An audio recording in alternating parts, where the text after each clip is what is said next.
You know exactly how the chair feels when you push back from the table after a decent meal. The plate is empty, the kitchen is quiet, and for a few minutes everything seems perfectly fine.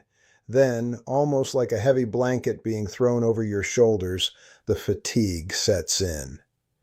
Your eyelids get heavy, your thinking gets a little foggy, and the couch across the room starts looking like the only place you belong. Most people think that is just what happens when you eat a good dinner, especially when you get older. You tell yourself you are just digesting.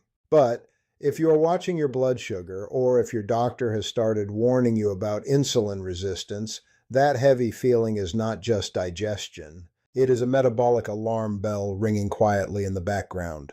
It is the physical sensation of your bloodstream struggling to handle a massive, sudden delivery of glucose that has nowhere to go.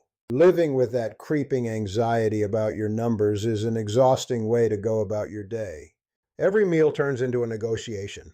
You look at a slice of bread and try to calculate exactly how much damage it is going to do to the inside of your veins. I spent decades working in community health education, translating thick medical files into instructions that ordinary folks could actually use. I taught people how to manage chronic conditions, but knowing the theory does not shield you from the reality when your own body starts changing the rules. When my own blood sugar started becoming unpredictable a few years ago, I felt the exact same frustration you probably feel. It is like watching a familiar machine suddenly start misfiring, and you do not have the manual to fix it.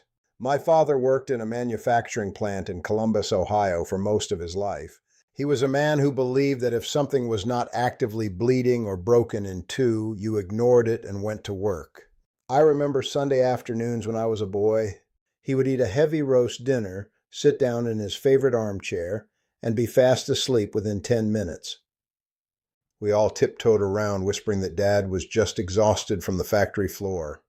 It was only years later, after the vascular issues caught up with him and forced him into a wheelchair, that I understood what was really happening. He was not just tired.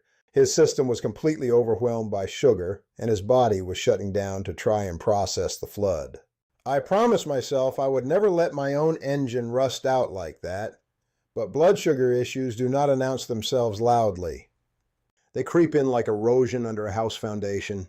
When I first noticed my own post-meal crashes and the creeping numbers on my morning meter, I tried to fix it the hard way. I started walking 3 miles every single morning. The early mornings here in Scottsdale are beautiful before the heat bakes the pavement, and the walks were fantastic for my joints. But I noticed something incredibly frustrating.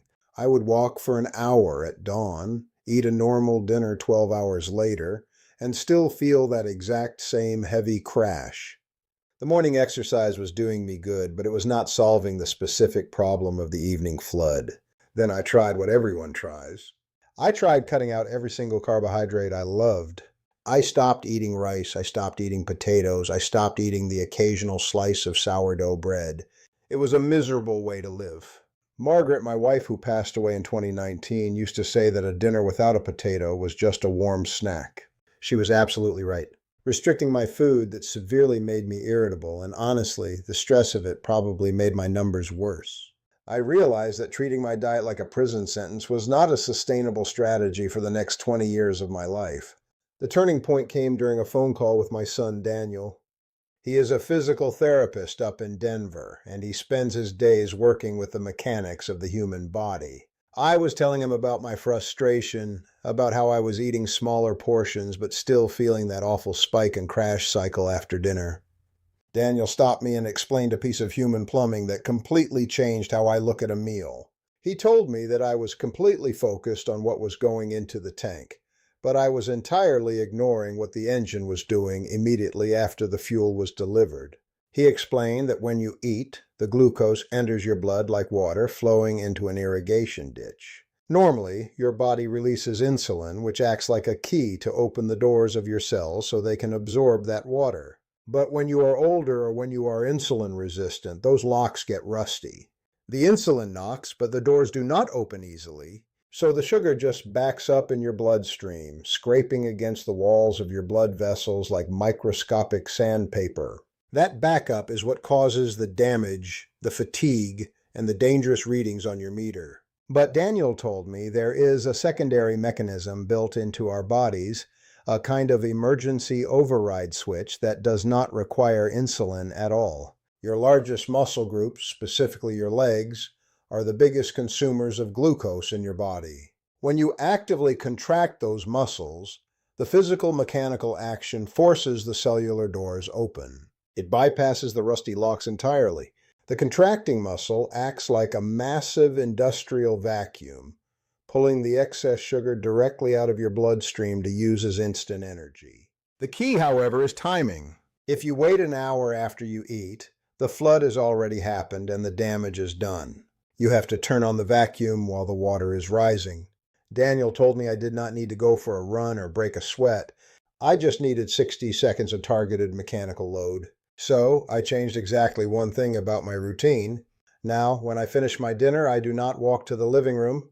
Within 10 minutes of putting my fork down, I stand up in my kitchen. I hold on to the back of one of my heavy oak dining chairs for balance.